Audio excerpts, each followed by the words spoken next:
मैं भारत को भारतीयता की मान्यता के आधार पर फिर से खड़ा करना चाहता हूं, उस काम में लगा हूं। हमारे भारत देश में सन 1875 में 1875 में एक महान व्यक्ति हुए थे श्री बंकिम चंद्र चट्टोपाध्याय जी। उन्होंने एक गीत लिखा था 1875 में। वो गीत का नाम वंदे मातरम। तो वंदे मातरम गीत को गाने पर भी अंग्रेज सरकार ने पाबंदी लगा रखी है। भारतीय नागरिक यदि वंदे मातरम गीत गाएंगे तो अंग्रेजों की पुलिस उनको जेल में पकड़ के बंद कर देगी, ऐसा कानून था। तो एक साथ हम एकत्रित नहीं आ सकते थे, कोई सामूहिक कार्य कर नहीं सकते थे, वंदे मातरम गीत नहीं गा सकते थे। ऐसे कड़े प्रतिबंध हमारे देश पर अंग्रेजों ने लगाए हुए थे। और उस समय अंग्रेजों के खिलाफ जो भारत का आंदोलन था, स्वातंत्र आंदोलन था, उसके सबसे बड़े नेता थे श्री तिलक। उन्होंने अंग्रेजों की सरकार के ये जो प्रतिबंध थे, ये जो पाबंदी थी, इसको निरस्त करने के लिए एक योजना बनाई और उन्होंने ये तय किया कि अगर अंग्रेज सरकार 5 या 5 से ज्यादा लोगों पर पाबंदी लगा रही है तो कोई ऐसा आयोजन शुरू करना चाहिए जो अंग्रेजों की सरकार के इस कानून को भंग करे और नागरिकों के मन में शक्ति आए, डर निकल जाए। अंग्रेजों की सरकार का जो भय है वो भारत के नागरिकों के मन से निकलना चाहिए। ऐसा सोचकर उन्होंने ये गणेशोत्सव शुरू किया। 1894 के पहले हमारे भारत देश में गणपति उत्सव होता था, गणेशोत्सव होता था, लेकिन वो घरों में होता था, परिवार के अंदर होता था। परिवार के लोग मिलकर गणपति उत्सव मनाते थे। पहली बार श्री लोकमान्य बाल गंगाधर तिलक ने 1894 में पुणे के शनिवारवाड़ा में पहले गणपति की स्थापना की थी। आप जानते हैं कि पुणे एक बहुत बड़ा शहर है, पूना महाराष्ट्र में। वहां पर एक बड़ा स्थान है शनिवारवाड़ा।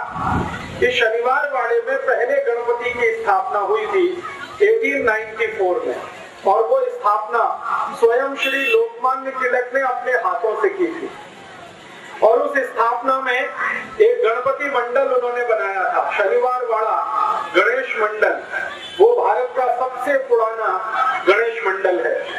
तो उस गणेश मंडल के कार्यकर्ताओं को उन्होंने एक संकल्प कराया था कि हम ये गणेशोत्सव का पर्व 10 दिन तक मनाएंगे। अंग्रेज पुलिस अगर हमें गिरफ्तार करेगी तो हम जेल में जाएंगे, लेकिन गणपति उत्सव को हम जरूर मनाएंगे। और ऐसे करके ये गणेशोत्सव की शुरुआत हमारे देश में हुई।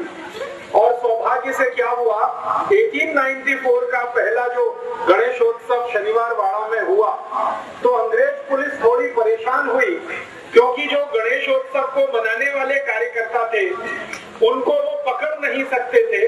कारण ये था कि वो धार्मिक गतिविधि में शामिल है।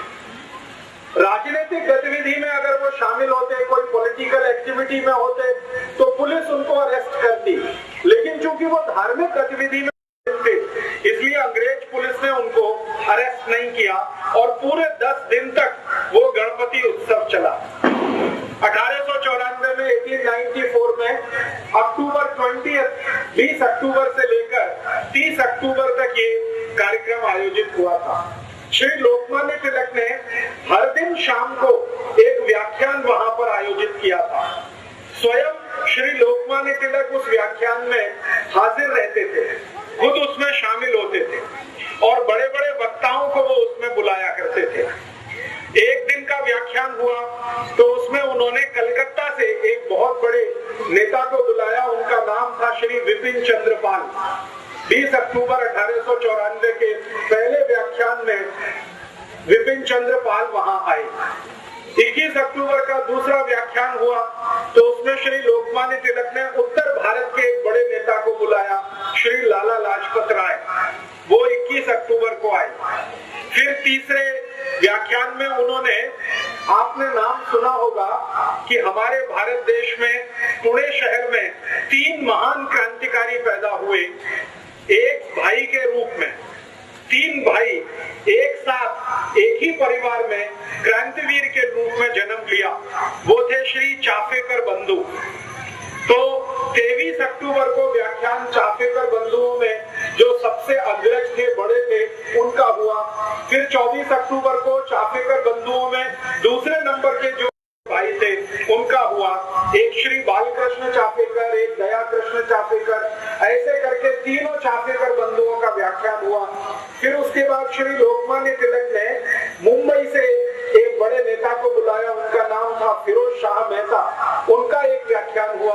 और इस तरह से 10 दिन लगातार व्याख्यान माला चली। गणपति उत्सव हुआ, व्याख्यान माला चली।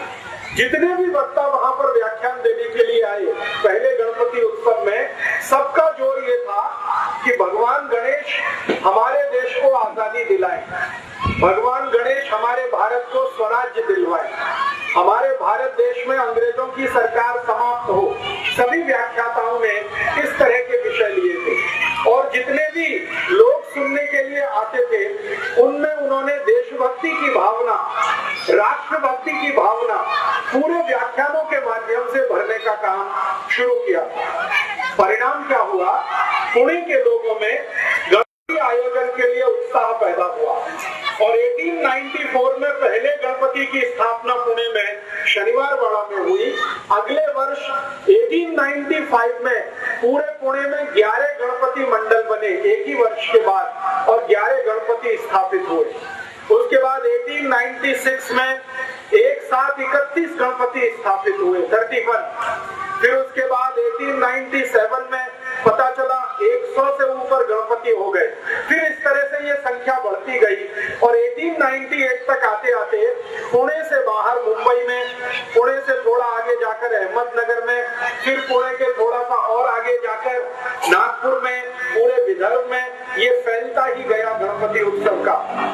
और पुणे के आजू बाजू के महाराष्ट्र के सारे बड़े शहरों में ये गणपति की स्थापना जैसे जैसे बढ़ती गई वैसे वैसे भारत देश के लोगों में चेतना भी बढ़ती गई। थोड़े दिन के बाद पता चला कि संपूर्ण महाराष्ट्र राज्य में गणपति आ गए और गणेशोत्सव बहुत जोर शोर से मनाना शुरू हुआ। 1894 के बाद 1904 में, माने सन 1904 में पहली बार लोकमान्य तिलक ने भारतवासियों को ये अपील किया कि हम गणेशोत्सव का जो आयोजन करते हैं इसका मुख्य जो उद्देश्य है वो भारत का स्वराज्य प्राप्ति करना है, आजादी प्राप्त करना है। बिना आजादी के गणेशोत्सव का कोई अर्थ नहीं है। हमारा देश अंग्रेजों का गुलाम रहे और हमारे देव देश के अंदर हैं तो एक तरह से वो भी गुलामी में है। पहली बार लोगों ने श्री लोकमान्य तिलक के इस उद्देश्य को और इस स्वप्न को बहुत गंभीरता से समझा।